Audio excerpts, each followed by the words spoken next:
السلام علیکم دوستو، امید ہے آپ سب خیر و عافیت سے ہوں گے۔ میں آج آپ کو 4 باتیں بتانے جا رہا ہوں اور اس پر آپ عمل کرنا ہے، ارادہ کرنا ہے کہ ہم اس پر عمل کریں گے۔ 4 باتیں کہ نمبر 1، میں نے اللہ سے محبت کرنی ہے۔ میں نے کس سے محبت کرنی ہے؟ اللہ رب العزت سے۔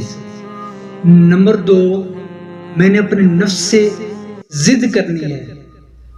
جو نفس کے وہ نہیں کرنا، جو اللہ کہے وہ کرنا ہے، نفس سے ضد کرنی ہے۔ نمبر 3، شیطان جو ہے نا، یہ انسان کا دشمن ہے۔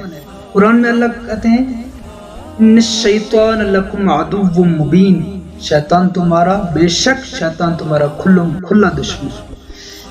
تو شیطان کو ناراض کرنا ہے، میں نے شیطان کو ناراض کرنا ہے۔